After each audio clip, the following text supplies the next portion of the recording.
everyone! Bakit hindi dapat pinilit magbasa ang kindergarten?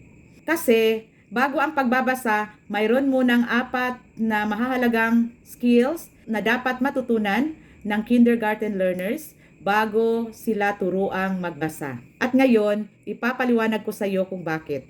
Ang kindergarten learners ay nasa foundation stage pa lamang. Ibig sabihin, inihanda pa natin ang kanilang isip, bibig, kamay at damdamin para maging handa sa pagbasa sa tamang panahon. Bago matutong bumasa, may 4 na mahalagang kasanayan na kailangang i-develop sa kindergarten. Ito ang tinatawag nating 4 C's of learning. Una ay ang cognitive skills, yung pag-iisip nila. Ito ang kasanayan ng bata na mag-isip, umunawa, mag-alala, at mag-solve ng simple problems. Mga halimbawa nito ay pag-identify ng mga colors, shapes, and sizes, pagsunod sa 2 to 3 instructions, pag-match ng magkaparihong larawan, pag-arrange ng mga objects mula maliit hanggang malaki, at pagsagot sa mga tanong. Hindi lang yung mga lower order thinking skills or LATs, kahit na yung HATs, yung higher order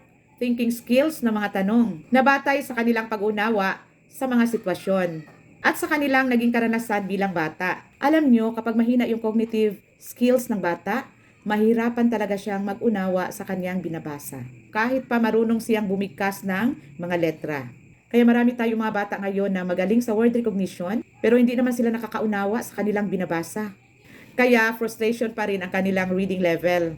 Pangalawa ay yung communication skills. Bago magbasa, kailangan munang makapagsalita at makapagpahayag ang bata. Ang mga halimbawa nito ay pagsagot sa mga tanong, ano ito, bakit, pagkukwento ng kanilang karanasan, pakikinig at pagsunod sa mga usapan, at pagkilala sa mga tunog ng salita tulad ng mga rhymes at songs. Kung hindi kasi marunong magsalita ng malinaw, mahirapan din siyang unawain ang binabasa. Napakahalaga na ma-develop muna yung communication skills ng ating mga kindergarten learners. Pangatlo ay yung collaboration. Ito ay yung pakikipag-ugnayan nila. Actually, ang pagbabasa ay hindi lang yon academic skills. Isa rin itong social skill na dapat i-develop. Halimbawa nito ay yung pakikipaglaro sa kaklase, pagsunod sa mga rules ng grupo, at yung pakikipag-share nila sa kanilang mga materials. Kasi ang batang marunong makikisama, mas handa siyang matuto sa loob ng classroom. Hindi siya takot makikipagsalamuha sa kanyang mga kaklase. At handa siyang makikipag-ugnay sa kanyang kapwa-bata at kagrupo. At ma-develop dito ang kanyang social skills. Pang-4 ay ang creativity, yung pagkamalikhain ng bata. Ang creativity ay mahalaga dahil dito nadidevelop ang kanilang imagination at interest of learning. Tulad ng mga iba't ibang hilig nila, talento.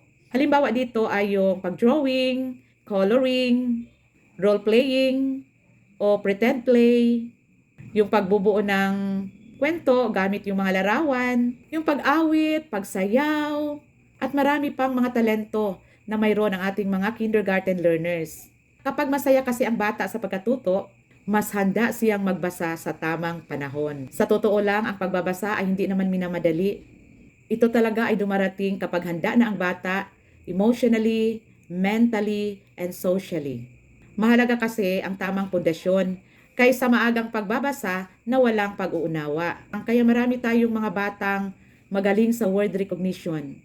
Pagdating sa comprehension, frustration level sila dahil hindi nila nauunawaan ang kanilang binabasa. So kung kindergarten ang anak nyo ngayon, huwag nyong pilitin na magbasa. Ang importante lang, mastery of letter sound sa kindergarten. Dapat bilang guro, bilang magulang, tulungan natin silang maging handa sa pamamagitan na ma-develop yung cognitive skills nila, communication skills, collaboration, and creativity. Dahil ang batang matibay ang pundasyon, ay mas nagiging mahusay na reader pagdating ng tamang panahon.